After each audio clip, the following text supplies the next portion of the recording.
MGR TV நேயர்களுக்கு அன்போடக்கும் நம்மோட மூத்த பத்திரிகையாளர் திரு நக்கீரன் பிரகாஷ் இணைந்திருக்கிறார். வாருங்களோட பேசலாம். சார் வணக்கம். வணக்கம் மார்ஷல். டாஸ்மாக் அந்த அலுவலக அதிகாரிகள் அவர்களுக்கு சொந்தமான இடங்களில் ரைடு, அதுக்கு பிறகு இன்றைக்கு துணை மேலாளர் போயிட்டு ஆஜராயிருக்கிறாரு. இதெல்லாம் ஒரு பக்கமா டாஸ்மாகோடயே முடிஞ்சிரும் அப்படின்னு பார்த்தா துணை முதல்வர் வரைக்கும் கூட போகலாம் அப்படின்ற மாதிரி சொல்றேன். எந்த அடிப்படையில இந்த லிங்க் வருது? அது நீங்கள் ஈடியை தான் கேட்கணும். எந்த அடிப்படைன்றது அவங்களுக்கு தான் தெரியும். விசாகன் டாஸ்மாக் எம்டி அவர் வீட்டில் ரெய்டு நடக்குது. அவர் ஏற்கனவே அவரை 2 நாள் ஃபஸ்ட்டு ரெய்டு அப்போவுமே டீடைன் பண்ணி வச்சுருந்தாங்க. அதுக்கப்புறம் அவருடைய வீடு மணப்பாக்கத்தில் இருக்குதுன்றது பத்திரிகையாளர்கள் யாருக்கும் தெரியாது. டாஸ்மாக்லேருந்து ஒரு லாயர், டாஸ்மாகை கவனிக்கிற லாயர் பத்திரிகையாளர்களுக்கு ஃபோன் பண்ணுறாரு. ஃபோன் பண்ணி மணப்பாக்கத்தில் நீங்கள் உடனடியாக போங்க, அங்கே முதல்வர் குடும்பத்துக்கு நெருக்கமான தகவல்கள்லாம் குப்பைத்தொட்டியில் இருக்குன்றது. என்ன சார் விஷயம் அப்படின்னு கேட்டால், சார் இடி ரெய்டு நடக்குது சார், அதனால் அந்த தகவல்கள் எல்லாத்தையும் டாஸ்மாக் எம்டி விசாகன் குப்பைத்தொட்டில் போட்டிருக்காரு அப்படின்னா. அப்போது எல்லாரும் போய் பார்க்கும்போது பார்த்தா உதயநிதி ஸ்டாலினோட விசாகன் நிற்கிற ஃபோட்டோவை கொஞ்சோண்டு லைட்டாக அந்த மூலையில் கீழ்ச்சிட்டு குப்பைத்தொட்டில் போட்டிருக்காரு. ஒன்று. ரெண்டாவது, உதயநிதி ஸ்டாலினுக்கு நெருக்கமான இந்த டைரக்டர்லேயே ஆகாஷ் பாஸ்கரன், அப்புறம் ரத்தீஷ்ன்ற ஒரு வலது கை மாதிரி உதயநிதி ஸ்டாலினுக்கு, அவரோட விசாகன் பேசின வாட்ஸ்அப் உரையாடல்கள் எல்லாத்தையுமே, வாட்ஸ்அப் உரையாடல்கள் வேற ஒரு ஃபார்மேட்டில் இருக்கும், அது பிரிண்ட் ஃபார்மேட்டுக்கு கொண்டு பிரிண்ட் பண்ணி, அதாவது பாராளுமன்ற தேர்தலுக்கு முன்னாடியே எல்லாத்தையும் முடிச்சுக்கணும், பாராளுமன்ற தேர்தலுக்கு நிதி தேவை அப்படின்ற மாதிரிலாம் ரத்தீஷும் விசாகனும் பேசிக்கிட்டதா ஒரு பிரிண்ட் அவுட், அது அப்படியே ரோடில் குப்பைத்தொட்டில் கிடக்குது. அதுக்கப்புறம் இன்னும் பல பிரிண்ட் அவுட், எல்லாமே ரத்தீஷும் விசாகனும் இந்த டைரக்டரும் ஆகாஷ் பாஸ்கரனும் எல்லாம் பேசின மாதிரி ஒரு செட்டப்பு. இது குப்பைத்தொட்டில் கிடக்குது. பொதுவாக அமலாக்கத்துறை ரெய்டுனா பத்திரிகையாளர்களுக்கு யாருக்கும் தெரியாது, ரொம்ப ரகசியமாக நடக்கும், கிட்ட கூட யாரும் போக முடியாது. லோக்கல் கட்சிக்காரங்களே அவங்க ஆதரவாளர்களாக இருந்தாலும் போக முடியாது. அது நேரு வீட்டில் நடந்தப்பவும் அப்படி தான், செந்தில் பாலாஜி வீட்டில் நடந்தப்போ அது ஒரு பிரச்சனையாகவே மாறிச்சு, அந்த அதிகாரிகளை தாக்கிட்டாங்க அப்படின்ற மாதிரி. அது மாதிரி யாருக்குமே தெரியாது அதெல்லாம். இப்போ எஸ்பி வேலுமணி வீட்டில் லஞ்ச ஒழிப்புத்துறை போகும்போது அதை முன்கூட்டியே தெரிஞ்சுக்கிட்டு அசம்பிளியில் அவரோட ரூமில், வாங்க வெல்கம் சார், என்ன இவ்வளோ லேட்டாக வரீங்க அப்படின்னு கேட்டார் அப்படின்ற மாதிரிலாம் சொல்லுவாங்க. ஸோ இதெல்லாம் தெரியவே தெரியாத ரெய்டில், அதுலேயும் இன்கிரிமினேட்டிங் டாக்குமெண்ட்டுன்னு சொல்லுவாங்க. இன்கிரிமினேட்டிங் டாக்குமெண்ட்னா நீங்கள் இதை கோர்ட்டில் ப்ரொடியூஸ் பண்ணால் அவங்களுக்கு தண்டனை கிடைக்கும். அவ்வளோ வைட்டலான டாக்குமெண்ட், அதை அப்படியே ரோடில் போட்டு அதை போய் பத்திரிகையாளர்கள் எடுத்துக்கிட்டு, இப்போ சவுக் சங்கர் மாதிரி ஆட்கள்லாம் அதை ஸ்கேன் பண்ணி பெருசாக அதை போட்டு உதயநிதியுடன் விசாகன் அப்படின்ற மாதிரிலாம் போட்டு பெருசாக பண்ணாங்க. அந்த மாதிரி எதுவுமே பெரிய அளவுக்கு இது வரைக்கும் நடந்ததில்லை. அந்த மாதிரி ஒரு விஷயத்தையும் குறி வைக்கிறதா உதயநிதியை ஈடி? ஆமாம், உதயநிதி தான் குறி வைக்கிறாங்க, அதில் என்ன சந்தேகம் இருக்கு? அந்த குறியெல்லாம் அவங்க எதிர்பார்த்து தான் இருக்காங்க. 40 நாளைக்கு முன்னாடி திமுக குடும்பத்திலேருந்து ஒரு முக்கியமான ஒருத்தர் டெல்லிக்கு போனார். அப்போவுமே அவங்களுக்கு தகவல் கிடைச்சிடுச்சு, இந்த மாதிரி முக்கியமானவங்க உதயநிதி குடும்பத்தை குறி வச்சு ரெய்டு நடக்க போகுது, ஸ்டாலின் குடும்பத்தை குறி வச்சு ரெய்டுகள் நடக்க போகுது அப்படின்றது தெரியும். ஆகாஷ் பாஸ்கரன் வீட்டில் ரெய்டு வரப்போகுதுன்றதும் தெரியும், ரித்தீஷ் வீட்டில் ரெய்டு வரப்போகுதுன்றதும் தெரியும். அவங்க எல்லாமே கேர்ஃபுல்லாக தான் இருந்தாங்க. உஷாராக தான் இருந்தாங்க, ப்ரிப்பேர்டாக தான் இருந்தாங்க. ம், ம், ம். இவங்களால ஒன்றும் பெருசாக அங்கே வந்து எதுவும் எடுக்க முடியலல்ல இன்னைக்கு வரைக்கும். இப்போ இந்த ஆகாஷ் பாஸ்கரன்றது யாருன்னா, வாலாடி கார்த்திக்னு ஒருத்தர். அவர் வந்து அன்பில் மகேஷ் பொய்யாமொழிக்கு ரொம்ப க்ளோஸ் ரிலேட்டிவ். அவரோட ரிலேட்டிவ் தான் இந்த ஆகாஷ் பாஸ்கரன்.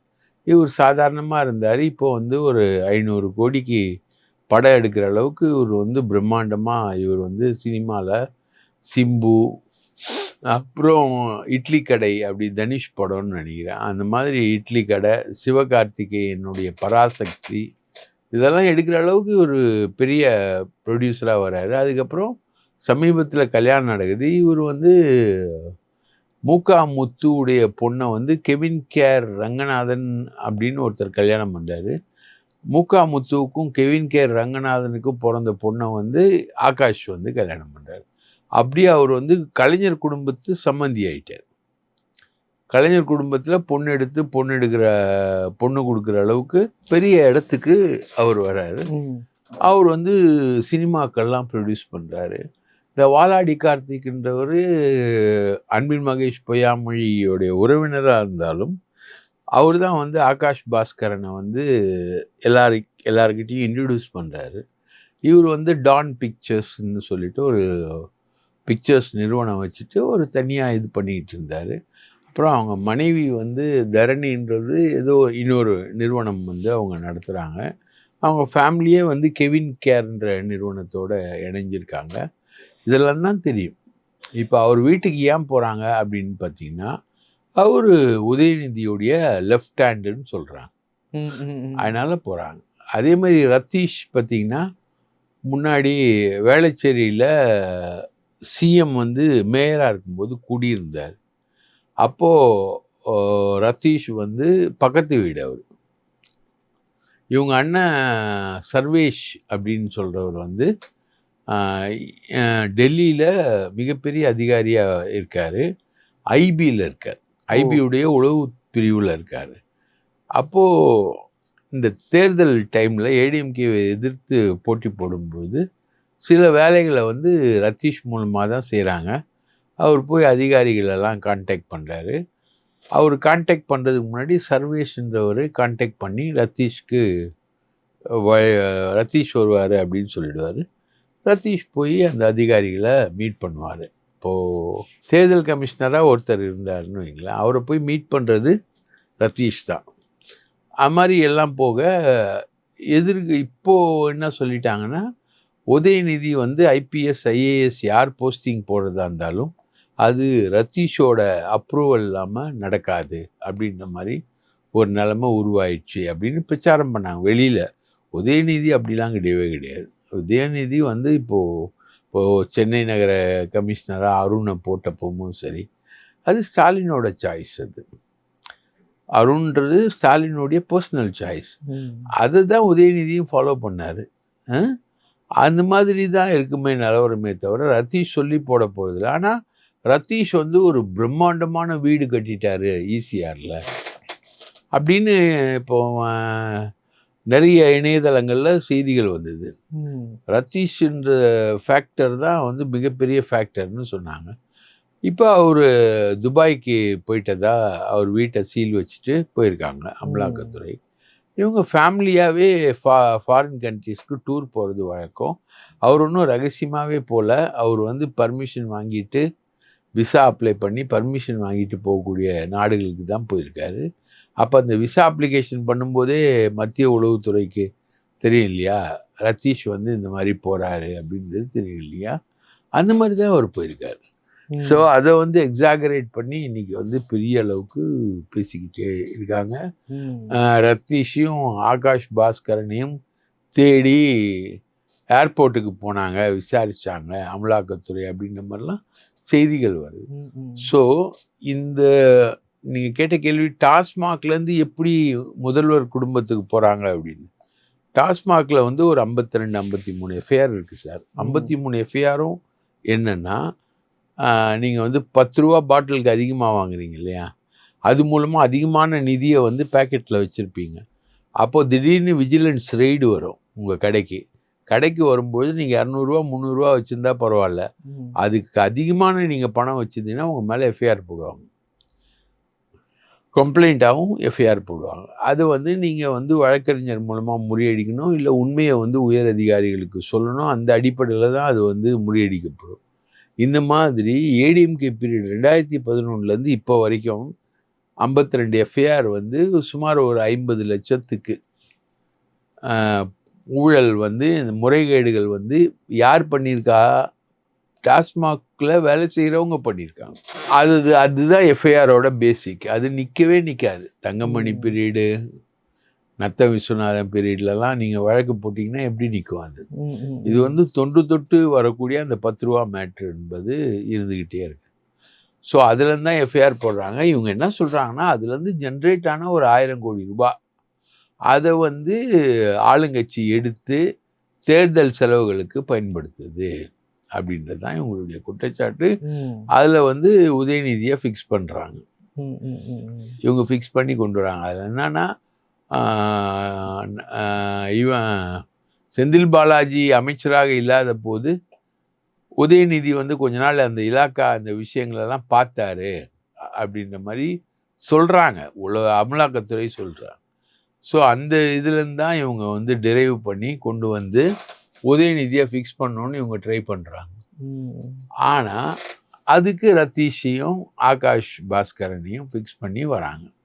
அடுத்து உதயநிதியை ஃபிக்ஸ் பண்ணுவாங்களா, இல்லை நம்ம சபரீசன் சார்கிட்ட வருவாங்களா, இல்லை முதல்வர் ஸ்டாலின் கிட்டே வருவாங்களா அப்படின்றதுலாம் எதிர்பார்க்க முடியாதது. எப்படி ஸ்டாலின் அவர்கள் வரைக்கும் டச் பண்ணலாம். சும்மா சொல்றது தானே. இல்ல அந்த அளவுக்கு சீரியஸா போகுமான்னு கேக்குறேன். அந்த அளவுக்கு சீரியஸா தான் இருக்காங்க. அதான் அண்ணாமலை சொல்றாரு இல்லையா, A2 செந்தில் பாலாஜி, A1 ஸ்டாலின் சொல்றாரு இல்லையா. அப்போ இவங்களுடைய ஏம் வந்து ஸ்டாலின் தான். இல்ல நிறைய விஷயங்கள்ல திமுக அரசும் மாட்டிக்கிட்டு தான் முழிக்கிறாங்களா? திமுக அரசு மாட்டிக்கிட்டு முழிக்கிறாங்களா இல்லையா அப்படின்றது வந்து நீங்க ஃபியூச்சர்ல தான் சொல்ல முடியும். அது இந்த கேஸை வந்து எப்படி அவங்க டிஃபெண்ட் பண்றாங்கன்னு அவங்க ரெடியா இருக்காங்க. சார், எப்படி ஆகாத மருமக கைப்பட்டா குத்தம், கால்பட்டா குத்தம், மாமியார் உடைச்சா மண் குடம், மருமக உடைச்சா பொன் குடம், இதெல்லாம் வந்து ஒரு கவுண்டர் அலிகேஷன்ஸ் தொடர்பா இருக்கக்கூடிய பழமொழிகள் தான் இதெல்லாம். நீங்க யார் மேல வேணா குற்றச்சாட்டு சொல்லாம, ரைட்டுங்களா? கோடநாடு வழக்கு நடக்குது, அப்போ குற்றச்சாட்டு சொல்லலாம் இல்லையா? எடப்பாடி மேல சொல்லலாம் இல்லையா? பொள்ளாச்சியில இன்சிடென்ட் நடக்குது, பொள்ளாச்சி ஜெயராமனுக்கு அதுக்கும் சம்மந்தமே இல்லாமல போயிடும். பொள்ளாச்சி ஜெயராமன் மேல அலிகேஷன்ஸ் வந்து வந்துக்கிட்டு தானே இருக்கு. பொள்ளாச்சி ஜெயராமன் மகன் மேலெல்லாம் அலிகேஷன்ஸ் வந்துக்கிட்டு தானே இருக்கும். அதெல்லாம் ரியல் அலிகேஷன்ஸ். இப்போ இவங்க வந்து அதே ஸ்டைலில் இவங்க இப்போ பண்ணுறது ரியல் அலிகேஷன். அதுக்கு எவ்வளோ சப்ஸ்டான்ஷியேட் பண்ண முடியும்? இப்போ டாஸ்மாக்ல கிடைச்ச டாக்குமெண்ட் வந்து அந்த மாதிரி இருக்கா? அப்படி ஒரு டாக்குமெண்ட் இருந்தால் அதை குப்பை தொட்டில் ஏன் போடுறீங்க? இன்கிரிமினேட்டிங் டாக்குமெண்ட் எப்படி குப்பை தொட்டிக்கு வருது? அதை வந்து பத்திரிகையாளர்களை ஏன் பார்க்க வைக்கிறீங்க? அது மாதிரி நிறைய லூப் ஹோல்ஸ் இருக்கு இந்த அமலாக்கத்துறை ரேட்ல. அதே மாதிரி பார்த்தீங்கன்னா இவங்க வந்து லஞ்சம் வாங்கி சிக்கின விஷயங்களும் இருக்கு. இப்போ கேரளாவில் பார்த்தீங்கன்னா ஒரு முந்திரி எக்ஸ்போர்ட்டர், அவருக்கு வந்து முதல்ல சம்மன் வருது.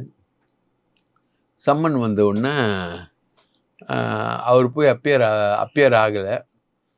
அப்போது ஒருத்தர் வந்து கான்டாக்ட் பண்ணுறாரு, இது மாதிரி உங்களுக்கு சம்மன் வந்திருக்கு, நீங்கள் அப்பியர் ஆகல, நீங்கள் வந்து ஒரு 2 கோடி ரூபா கொடுங்க எனக்குன்னு கேட்குறாரு. இவர் என்ன பண்ணுறாரு, ஏன் உனக்கு 2 கோடி ரூபாய் தரணும்னு சொல்லிட்டு அவர் கேரள மாநில லஞ்ச ஒழிப்புத்துறைக்கு புகாராக சொல்கிறாரு. கேரள மாநில லஞ்ச ஒழிப்புத்துறை வந்து அவரை பிடிக்குது, கைது செய்து. இந்த மாதிரி கவுண்டர் அலிகேஷன் அகெயின்ஸ்ட் அமலாக்கத்துறையும் வந்து ரொம்ப பவர்ஃபுல்லான அலிகேஷன். இப்போ அங்கித் திவாரின்னு ஒருத்தர் திண்டுக்கல்ல, அவர் வந்து 20 லட்சம் ரூபா வாங்குறதா, ஒரு டாக்டரை மிரட்டி வாங்குறதா அவரை கைது பண்ணி கேசஸும் போயிட்டுருக்கு. இப்போது ஒரு பீரியட்ல இருந்தது. சில பத்திரிகையாளர்களே வந்து பத்திரிகையாளர்கள்னு சொல்லப்படக்கூடிய புரோக்கர்களே வந்து ஒரு பெசன்ட் நகர் பக்கத்தில் ஒரு அப்பார்ட்மெண்ட் இருந்தது. அங்கே வந்து உதயநிதிக்கு நெருக்கமானவர்கள் அப்படின்னு பில்டர்கள் மேலெல்லாம் அலிகேஷன் கிளப்பி ஐஆர்எஸ் அதிகாரிகள் துணையோட போய் அவங்கள மிரட்டி காசு வாங்கினதாகலாம் வரலாறு இருக்கு. ஸோ இவங்களுடைய ஆக்ஷன்ஸ் வந்து எந்த அளவுக்கு இருக்குன்னு தெரியல. அமலாக்கத்துறை வந்து ஒரு 100 வழக்கு எடுத்தா 2 வழக்குல தான் அவங்க வந்து ப்ரூஃப் பண்ணியிருக்காங்க அப்படின்றதையும் சொல்றாங்க. ஸோ இது வந்து எப்படி வரும், ஏதா வரும், எங்க வரும் அப்படின்றதெல்லாம் வந்து உங்களுக்கு ட்ரையல் வரும்போது தான் தெரியும். திமுகவுல மேலும் பல அமைச்சர்கள் சிக்கல்ல இருக்கிறாங்களா சார்? ஏற்கனவே சில அமைச்சர்கள் வீட்டுல எல்லாம் ரைடெல்லாம் நிறைய போயிருக்கு. புது அமைச்சர்கள் யாராவது சிக்கிறதுக்கு வாய்ப்பு? மொத்தம் ஒரு 5 அமைச்சர்களை வந்து அவங்க பிளான் பண்றாங்க. எலெக்ஷனுக்குள்ள அவங்க உள்ள வைக்கணும் அப்படின்னு. லிஸ்ட்ல இருக்கவங்களா இல்ல இருக்கிறவங்களும் இருக்காங்க, புதுசா இருக்கிறவங்களும் இருக்காங்க. செந்தில் பாலாஜியை மறுபடியும் கைது பண்ணி ஜெயிலுக்கு உள்ள வைக்கணும். அது அவங்களுடைய தவிர்க்க முடியாத ஒரு சிந்தனை. செந்தில் பாலாஜி. அப்புறம் இருக்காரு துரைமுருகன், திமுக பொதுச் செயலாளர். அவரை தூக்கி உள்ள உட்கார வைக்கணும் அப்படின்னு இருக்கு. அப்புறம் ஏற்கனவே அமலாக்கத்துறையிலோட கேஸ் இருக்கக்கூடிய அண்ணன் அனிதா ராதாகிருஷ்ணன் 3 ஆச்சா. இன்னும் 2-3 பேர். இப்போ திமுகவுக்கு வந்து இந்த எலெக்ஷனுக்குள்ள இவங்க எல்லாரையும் தூக்கி உள்ள உட்கார வச்சு ஒரு நெருக்கடிக்கு கொண்டு வந்து திமுகவுக்கு வந்து பெரிய அளவுக்கு ஃபண்ட்ஸ் வரக்கூடாது அப்படின்ற அளவுக்கு ஒரு ஸ்ட்ராட்டஜியை தான் வந்து அமலாக்கத்துறை பிளான் பண்ணிக்கிட்டு. திமுக தலைமை சில அமைச்சர்களை காப்பாத்துறதுல காட்டுற அந்த மும்புறத்தை இன்னும் சில அமைச்சர்களை காட்டல அப்படின்ற மாதிரி சொல்றாங்க. அது உண்மையா? இல்லைங்க, இப்போ வந்து தலைக்கே கத்தி வந்துருச்சுங்களாங்க. நேருவுக்கு போயிருக்காங்க, நேருவோட தம்பியை தான் கிரில் பண்ணியிருக்காங்க. நேருவை கிரில் பண்ணவே இல்லையே. நேரு கிட்டேயே போலியா. அந்த அளவுக்கு நேரு கேர்ஃபுல்லா இருக்காருல்ல. நேரு வந்து தங்கிட்ட வராத அளவுக்கு எல்லாரையும் காப்பாத்திக்கிட்டு இருக்க, எல்லாரையும் பிடிச்சி தன்னை காப்பாத்திக்கிட்டு இருக்காரு. கேட்டுங்களா? அதுல நேரு ரொம்ப கிளியரா இருக்காரு. ஜக்கி வாசுதேவ், எஸ்பி வேலுமணி உட்பட எல்லாரையும் பிடிச்சி வந்து தனக்கு எதுவும் அமலாக்கத்துறையில ரெய்டு வந்துடக்கூடாது, பாதிப்பு வரக்கூடாதுன்றதுல அவரு அதுக்கான வேலைகளை அவர் செஞ்சுக்கிட்டே இருக்காரு. கேட்டா அமலாக்கத்துறை வரும்னு தெரிஞ்சா ஒரு அமைச்சர் வந்து தன்னைத்தானே பாதுகாத்து கொள்ள மாட்டாரா?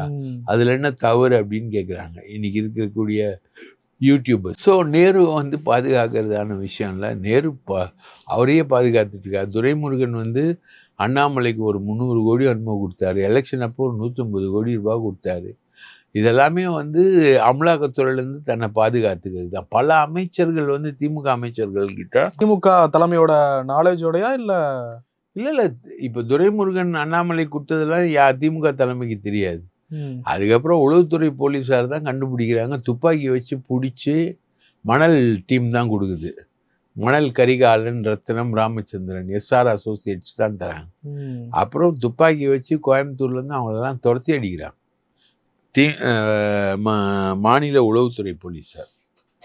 அதெல்லாம் தெரிஞ்சுலாம் செய்யல. தெரியாமல் இவங்க எல்லாருமே ரெடியாக இருக்காங்க. அவங்களோட கொடுத்து அண்ணாமலைக்கு ஒரு கப்பம் கட்டுற மினிஸ்டர்ஸ் வந்து ஒரு 6 மினிஸ்டர்ஸ் இருந்திருக்காங்க.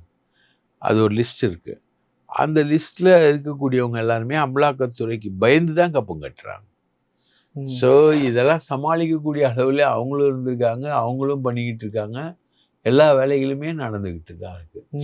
இந்த ஆட்சியை நீங்க பார்த்தீங்கன்னா அமலாக்கத்துறை அட்டாக்கு, அதுக்கு கவுண்டர் அட்டாக்கு, இப்போ மாநில சுயாட்சி, மாநிலங்கள் விவகாரம் இது தொடர்பாக வந்து ஸ்டாலின் வந்து பெரிய அளவுக்கு பேசிக்கிட்டு செயல்பட்டுக்கிட்டு இருக்காரு. இப்போ ஜனாதிபதி வந்து அவங்க வந்து கேள்விகள் 14 கேள்விகளை எழுப்புறது, அதுக்கு பதில் கொடுக்கறது, உச்ச நீதிமன்றம் பதில் கொடுக்கணும் அப்படின்னு வரும்பொழுது அது தொடர்பாக ஏற்படக்கூடிய சர்ச்சைகள், மாநில உரிமைகள் தொடர்பான விஷயங்களுக்கு வந்து ஸ்டாலின் வந்து காது கொடுத்து செவி கொடுத்துட்டு இருக்கிறது ஒரு பக்கம். இன்னொரு பக்கம் அமலாக்கத்துறை ரெய்டுகளை சமாளிக்கிறது இன்னொரு பக்கம். ஆக 2 முகங்கள் தான் திமுக ஆட்சிக்கு இப்ப இருக்குது. உட்கட்சியில இருக்கக்கூடிய சில பிரச்சனைகள், இப்ப துரைமுருகன் மாதிரியான ஆட்களுக்கெல்லாம் என்ன மாதிரி நிலைய கொடுத்து வச்சிருக்காங்க உள்ள? துரைமுருகனுக்கெல்லாம் கொடுத்த நிலை அதிகங்க. ஒரு திமுக பொதுச் செயலாளர் வந்து பாஜக தலைவருடைய வெற்றிக்காக பாடுபடுகிறாருன்னா எப்படி சாதாரணமா? அதே மாதிரி திமுக ஒதுக்கி வைக்கிற முடிவுக்கு வந்துட்டாங்களா? அது ஒதுக்கி வைக்கிற முடிவுலாம் இல்லையா? அவரை பொதுச் செயலாளர் பதவியிலேருந்து தூக்கவே இல்லையே. அமைச்சர் பதவி தானே மாத்திருக்காங்க. கே நேருலாம் முழுக்க முழுக்க ஜக்கி வாசுதேவ் மூலமா, எஸ்பி வேலுமணி மூலமா அவரு நிறைய வேலைகள் அவர் பண்ணிட்டு இருக்காரு. இதெல்லாம் தலைமைக்கும் தெரியும்ல. அப்ப அவரையும் ஒதுக்கி வைப்பாங்க. ரொம்ப பெரிய அளவுக்கு கொண்டு வர மாட்டாங்க. இப்போ மண்டல பொறுப்பாளர்கள் போட்டதுல வந்து துரைமுருகன் இல்ல, கே நேருவும் இல்ல. அந்த மாதிரி தான் அவங்க யோசிச்சு தான் பண்றாங்க.